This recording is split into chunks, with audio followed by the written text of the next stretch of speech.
Okay, shut. All right. Hello, everyone. Welcome to the quarantine edition of Cold Ones. I'm your host, Anything for Views. And I'm the co-host, Max Mofo.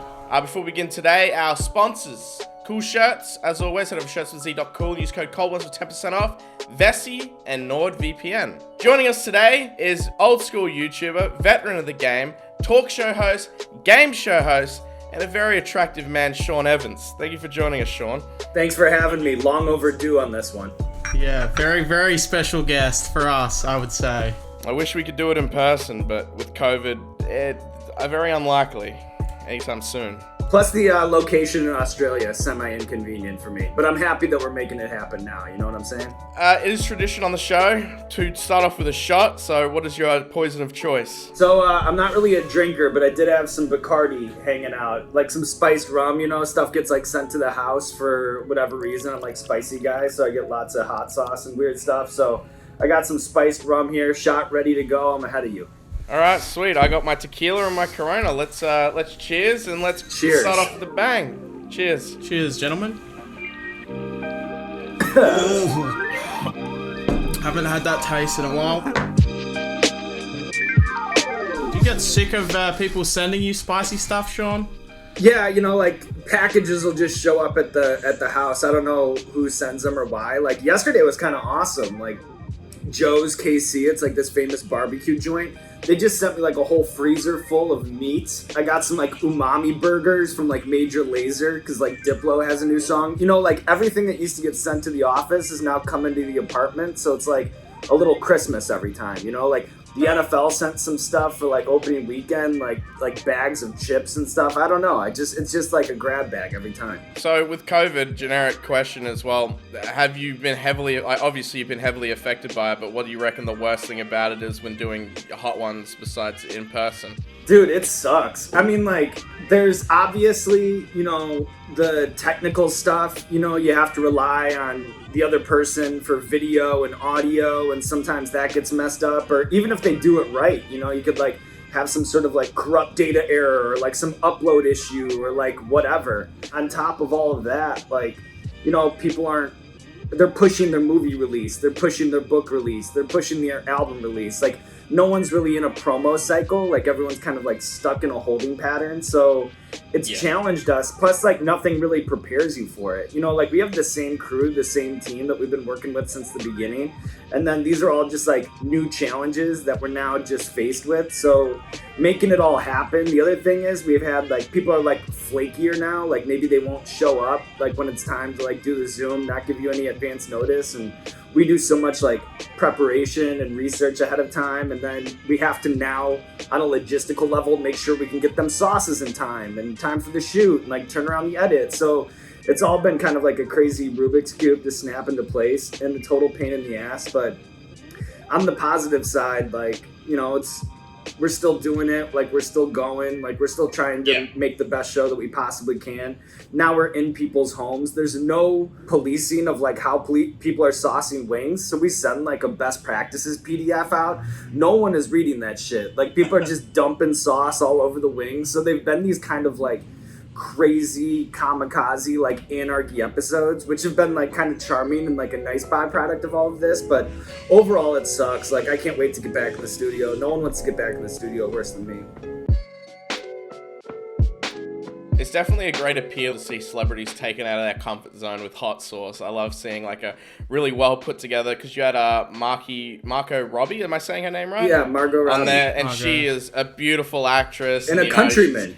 She's Australian as well, isn't she? Yep. And she comes on the show and it's bogan this, Australian accent, hot wings, sweating, tearing, crying, snotty. It's really great to see this well put together celebrity that's portrayed in the media, you know, perfect, and then they get on the show and they're like, oh, I'm dying, help me, send help. Yeah, it's humanizing. You know, like for us, we didn't have that idea originally. It's not like we thought, oh, like this will be, you know, everybody tries to make that show, like what's it like to have a beer with this person, kind of like Cold Ones, but like everybody's trying to make like that show all the time.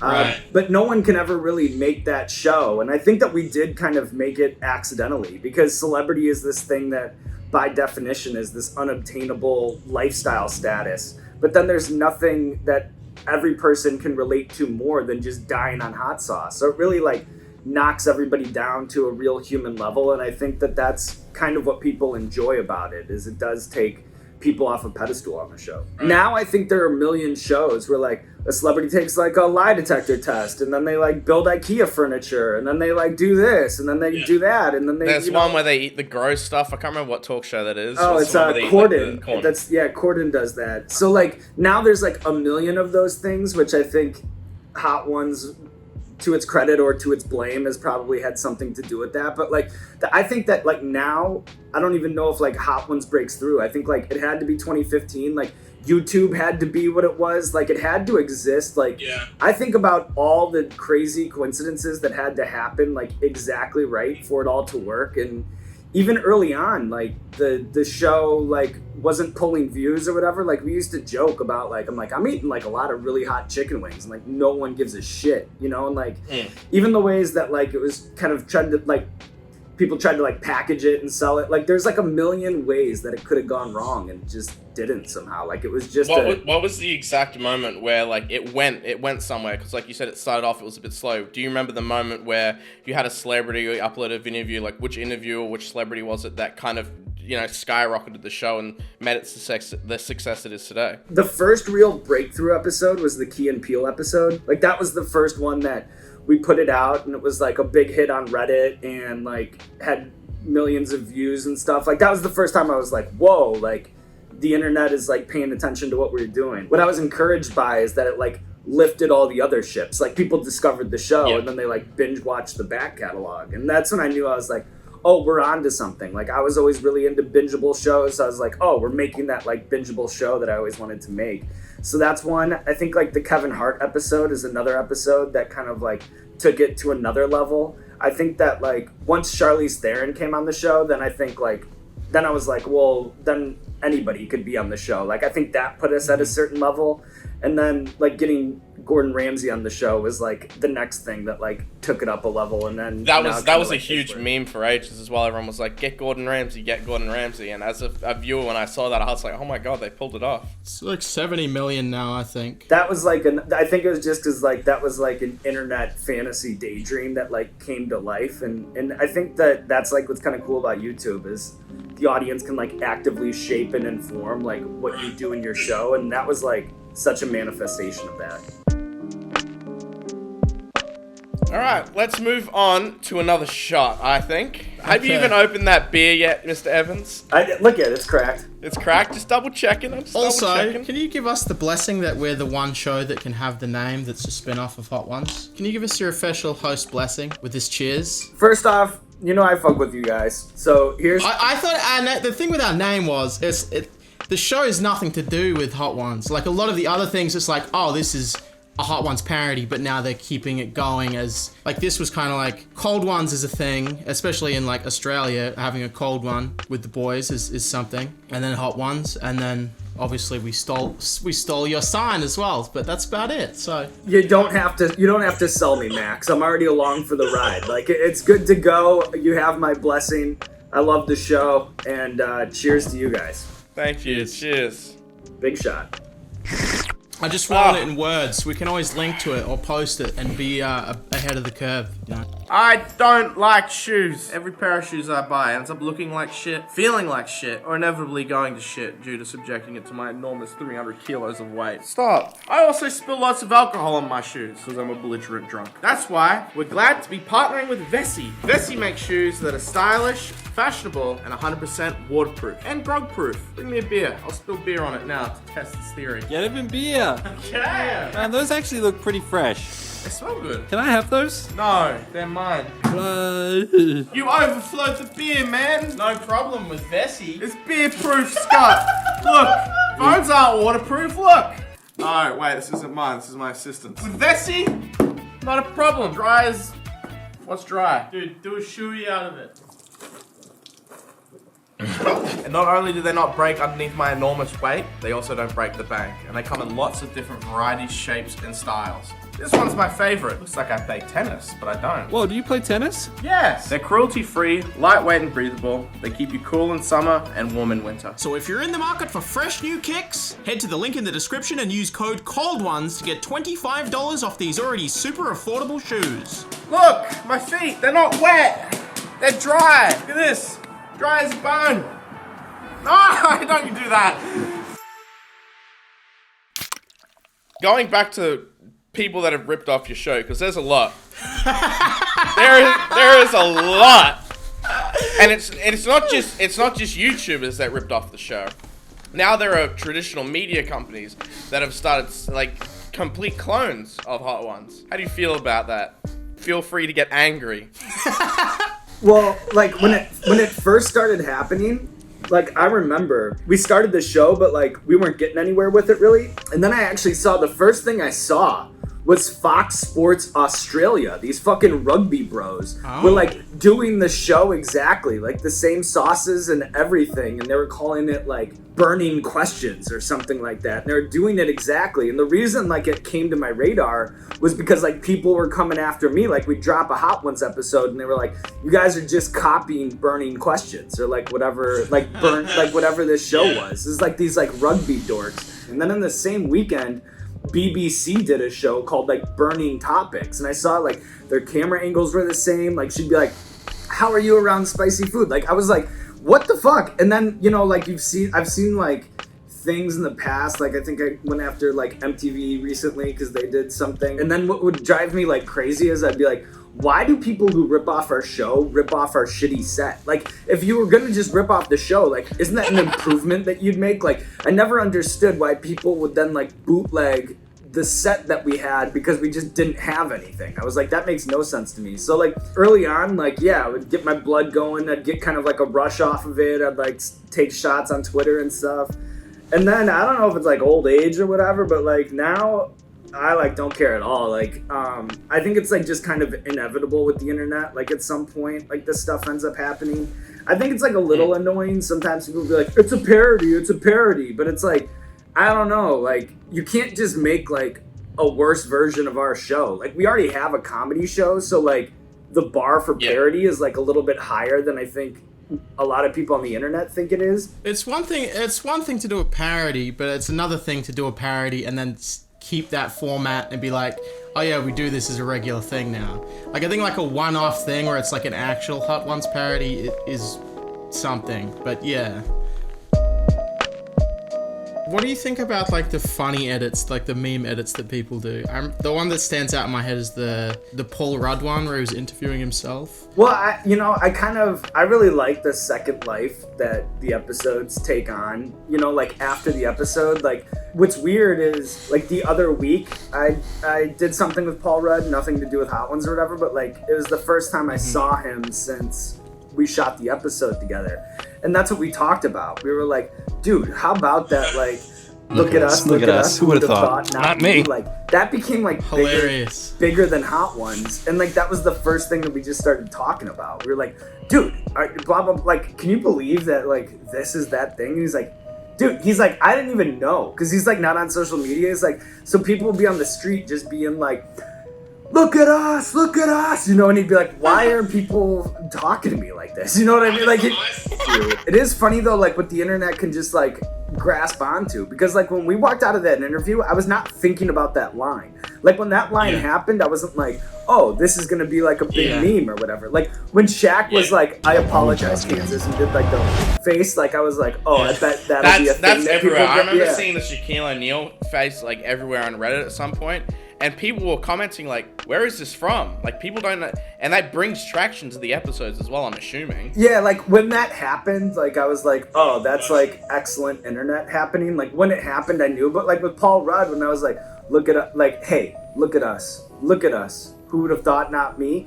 I didn't think about that for 1 second after it happened. Like I didn't walk out of there. Like, sometimes you know, sometimes you don't know what's gonna run with it. I just like watching that shooting star just like through the constellation of pop culture. You know, like it's just that's awesome. That shit's awesome. Yeah, it's a weird.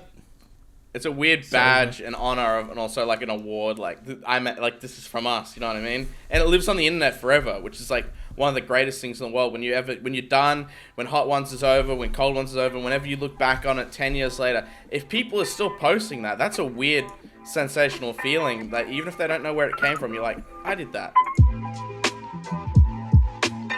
I'm saying another shot. And are you still noticing that beer, Sean? It's a pint. Give me a break. But I am almost done. I'm not much of a drinker. I'm more of a smoker than a drinker. But Max mentioned that last night when we were talking about. Really? We were like, man, we need to get smokers on the show because we want to do a spin-off episode where we just smoke weed. High ones? High ones, yeah. Well, it was kind of like the parallel to you doing the vegan wings. Like there's some people that don't drink that do smoke that I think we would save. I think Mr. Beast is an example. He can't drink because he has Crohn's disease, but he does smoke, or at least he did say that a while ago. So that would be a good like one-off thing. Yeah, man. I'm not much of a drinker, but I've got no more spirits, Chad. But I'll take a big suck of this. If you scull that, I'll scull a beer. No, too much liquid. I've already got 3. Oh my god. Okay, you're going. I've only got 2. Oh Jesus Christ. Never mind. Sean, were you much of a college drinker? Did you attend college? Yeah, I did. I went to University of Illinois, which is like a Big Ten school. I don't know what like the Australian equivalent is, but that's like,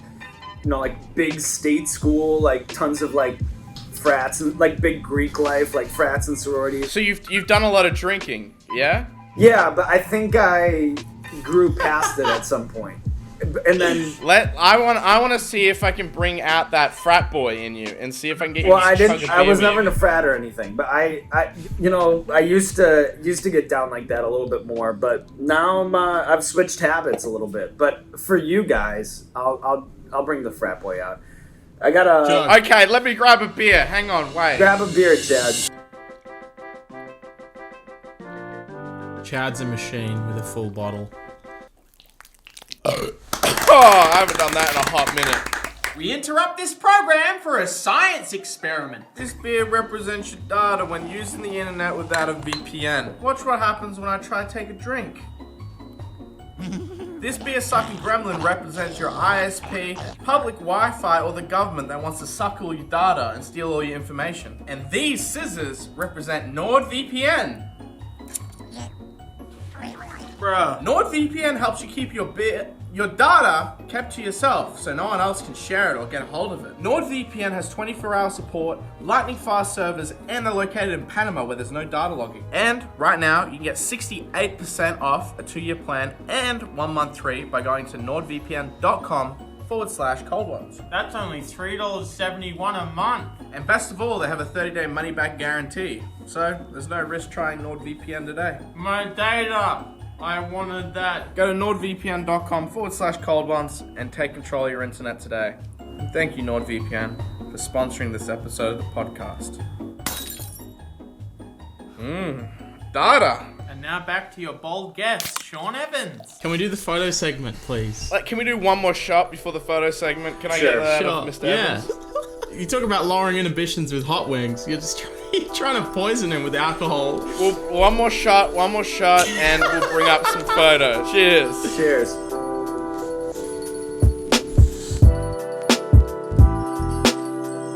Okay, Sean, we have a reoccurring segment on our show called Explain That Gram, where we do a deep dive on our guests' Instagram and pull up interesting pictures that need more context. We don't actually do this. I'll explain this. That's on the Nike campus, and like back in the early Complex days, they just like send you to different things. So they sent us to the Nike campus, and it was for some like lacrosse like Hirachi 5 cleat release sort of thing. So you get to, I remember like the most thrilling thing about that whole weekend was it was like, oh shit, like you get to shop at the like employee store. So I thought that it would be like this big like crazy thing full of like hard to find Jordans for like retail price or whatever. And it was kind of like just like a normal Nike store, but like 20% off. But that was a good weekend, and and I think I still might have those cleats. You seem like a big sports guy. You've got a lot of sports photos I've seen. Yeah, like if I wasn't hanging out with you guys right now, like I'd be watching the NBA playoffs. Like I'm like big, Right. I'm a big like I'm like kind of a simple man. Like I'm a routine guy, but like at the end of the day, like my sort of escapism, like you know, because I am like a smoker or whatever. Like to me, there's like nothing fucking better than like waking up on a Saturday morning, going to the gym, getting a healthy breakfast to go, nice coffee, coming back to the apartment, doing a couple bong rips, having the breakfast laid out in front of you, and then like 9 consecutive hours of college football. Like that to me, 9 hours. Jesus. I can do it My easy. I can do it God. 12. That to me is like heaven on earth. Like when that happens, obviously with like COVID and shit, like it's a little bit different. But like knocking out all of the things that you have to do so that you don't feel like a huge piece of shit, and then like coming home and then just doing that to me is like You're like, you've earned it. You can do it without feeling guilty. I like live for those Saturdays in the fall. Like that to me is like my favorite thing in the world. You're right to think about that and look at that and like think, but that to me is like heaven on earth. The one thing I'm envious of with America, like out of anything else, is the weed culture and like where you guys are at with that now. Because obviously in Australia, it's Yeah, still what's illegal. happening in Australia?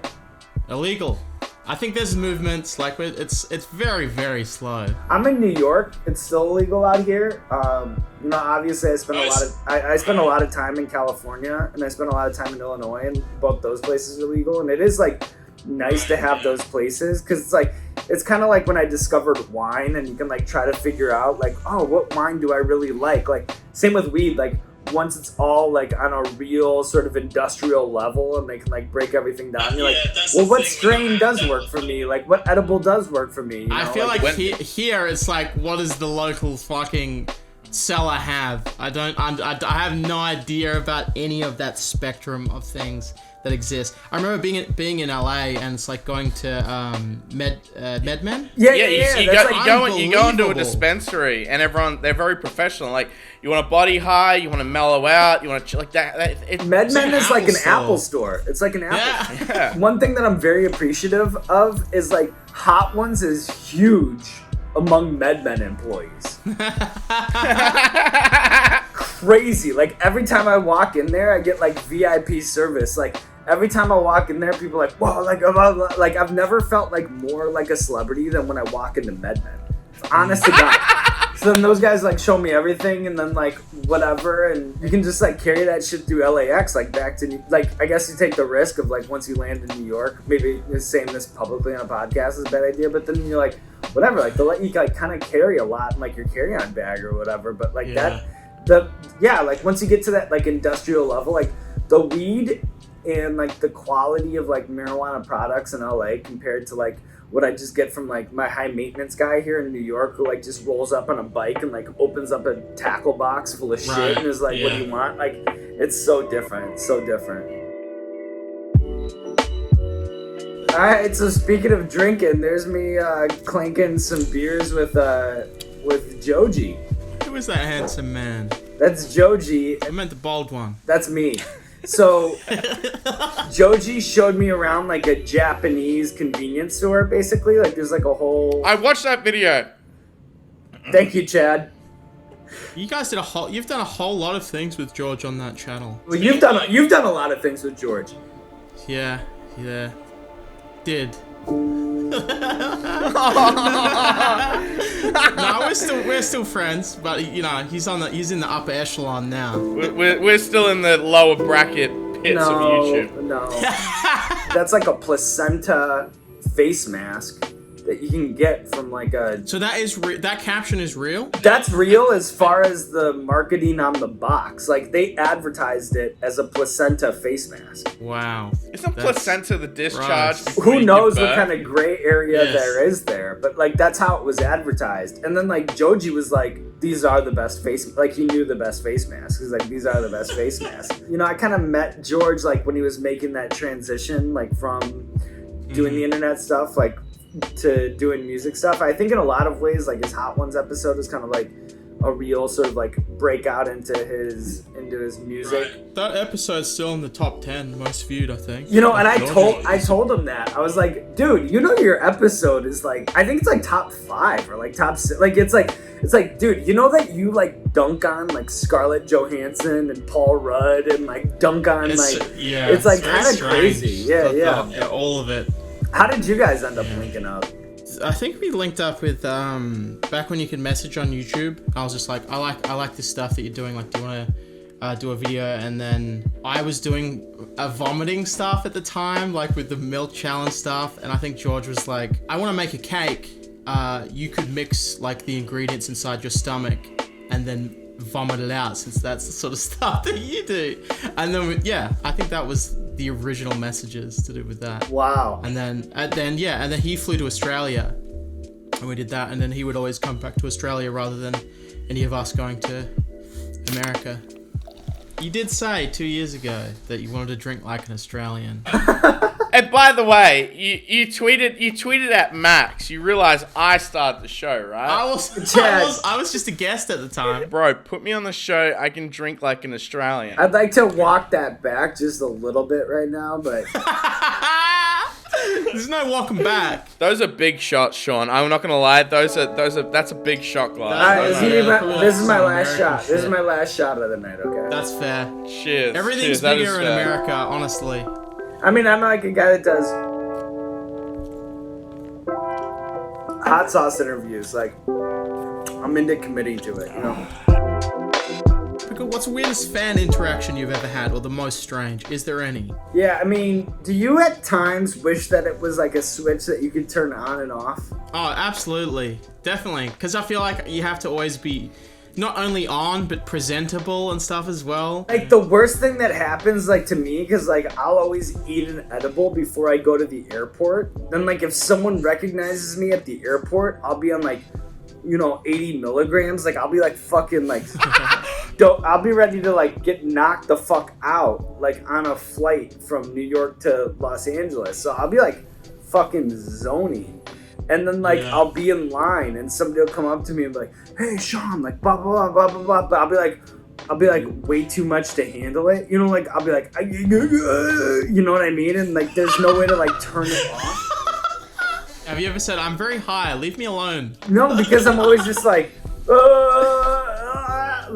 Like, you don't think rationally. Like, you're just like, whatever. I think, all right, let me tell you, like, the weirdest fan interaction that's ever happened. Right, yeah, let's get to that. So, like, one time, me, my girlfriend, her friends, we went to this bar on, like, Sunset Boulevard, and, like, they draw, like, the windows, so you have this, like, indoor-outdoor experience. And while we were walking up to the bar, there's a fist fight that breaks out into the street. And we walk into the bar and we're just like watching this fist fight and we're like, what the fuck? We go into the bar and they still have like the open windows or whatever thing. So like we're just watching this fist fight like right out on Sunset Boulevard. And then you just hear this person go, holy shit, is that Sean Evans? And like these guys that were in a fist fight stopped their fist fight so that they could take a picture with me through the window. Like, so I'm like just like broing them up, but like they're on the other side of the window. And they take a picture with me, and then they go back to fighting while we order our drinks. And we just watch them fight. And then I was like, to myself, honest to God, I was like, remember this moment, because this is a good podcast anecdote, should it come up. It's like some Roman gladiator battle or something. You're watching through the window. It was a Street Fighter game that they put on pause. right. Before we leave off... No, let's get through the fucking photos! I actually think that that's like where it all started for me. So I was doing freelance projects for Complex. Like it led me to doing some like crazy interviews with like 2 Chainz and Damian Lillard and Kareem Abdul-Jabbar and Snoop Dogg and like all these different people. And originally they were supposed to be print interviews. And then Complex was like, yo, can we put these on YouTube? Because we're trying to like pivot to video. And then we'll have like one of the hosts that we've hired to do the interview. So they were like let's take all your work and push it aside. Like, dude, you can just hang out at the W in downtown New Orleans, like go to the dunk contest, go to the All-Star games, just like enjoy your weekend. We'll take over all the work. I got so incensed. I got so pissed. I was like, I'm doing these fucking interviews. Like, I organize these fucking interviews. Like, if you guys want to drop me, then drop me. I understand the power that you have in here, but fuck you. And they were like, Jesus, dude. Like, that's not what we were trying to imply at all. Like, we just were like, thought we were taking some work off of your plate and thought that you'd like enjoy the weekend. But fine, if you want to do the interviews, do the interviews. We're just going to put them on video. So I was like, fine, do it. Damn, it sounds like things could have been different if you didn't have that fire in your belly to if you didn't have that set of nuts. If you didn't have that fucking set of nuts. I think about that. I think about that all the time.